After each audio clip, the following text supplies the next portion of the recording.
could go. I think again it's vital that the Australian players who are ever going to be fed into the national setup get into a situation where Robbie understands how the provincial coaches think. So it was wonderful to have him here yesterday, not only as national coach but probably as the most successful Super Rugby coach of all time. So sat with him, had a chat to him, gave him my views in terms of the leadership, in terms of captaincy, in terms of the way I see the club going forward. And obviously it gives me great pleasure now to announce that Ben will be the captain of the team, and then we'll have 3 assistant captains or vice captains will be Pat McCabe, Dan Palmer and Stephen Mowen. Open for questions. Jake, the decision to go with Ben, obviously as a new player at the club, you had Stephen Moore here as more experienced Wallaby. What was the reason for going with somebody like Well, that? I think Tim, if you go like that on that basis, then Stephen Larkham would have been the head coach and they wouldn't have brought an outsider in like me to be the coach, So, it's quite simple. It's Ben's got a track record of being a captain. He's captained teams before. He's been a captain of a team that's got in the final of the Junior World Cup. So he's got what I want in terms of leadership. I think he relates well with the senior and the junior players in the team. And at this stage in time, I think the club needs something new. I think it's a reality, and it's not taking anything away from the boys who've been here, but there's a new group of players. The dynamic's different, and I really think that Ben can add value to the whole squad, starting from the youngest player right up to the oldest. So it's a feeling that the start of a new era? Well, I think it is generally. Even when I arrived here, it was basically the start of a new era. Every time we read the articles, it's always about the fact that we've lost X amount of Wallabies, or we're not playing the same style of rugby as they did 15 years ago when they dominated Super Rugby. So, the reality is it's not a case of just making changes for the sake of making them or picking Ben because we want to be different. The reality is, I've had time to find out from the group about how they see the team. I've had time to watch body language of players and see how they react to certain things that are said to them. And I really believe that Ben is what I'm looking for. I think that he would complement me well. He understands, he's a very clever rugby player, understands exactly what we want to get out of the game. And as I said, he has a track record of being a very successful junior captain at Wallaby level. So, all those things being equal, obviously the coaches before me that picked him as a leader of the Wallaby under-20 side or the national under-20 side, 21 side at that stage, must have seen the same things that I've noticed since he's joined our club. Ben, how's it feel? It feels really good. It's obviously a huge privilege to be chosen to represent the group, but I'm very comfortable with the responsibilities that go along with that.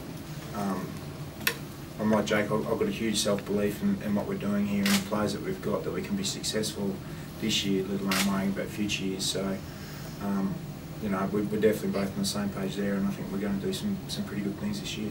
You've got a tag as the only non-Wallaby Aussie captain. How does that sit for you? That sits fine. I think representing a group of guys with not many Wallabies in it, that's perfect.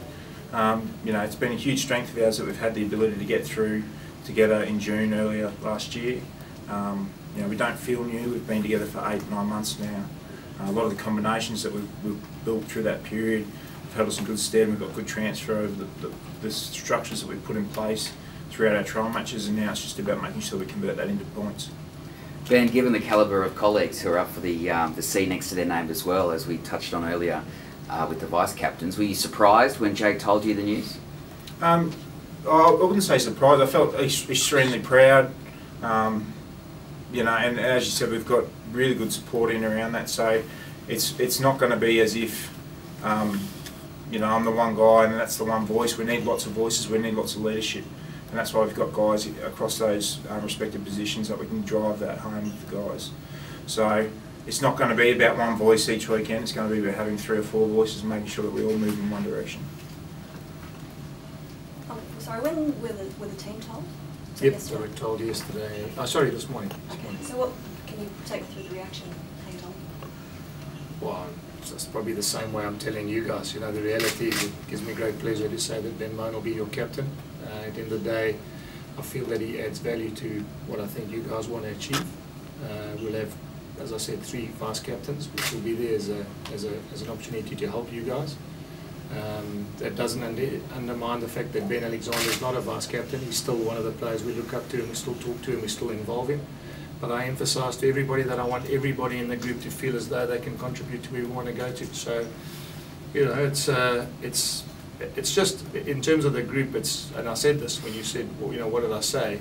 Ben and Stephen are a bit older, and then I've got Dan Palmer and Pat McCabe generally a bit younger.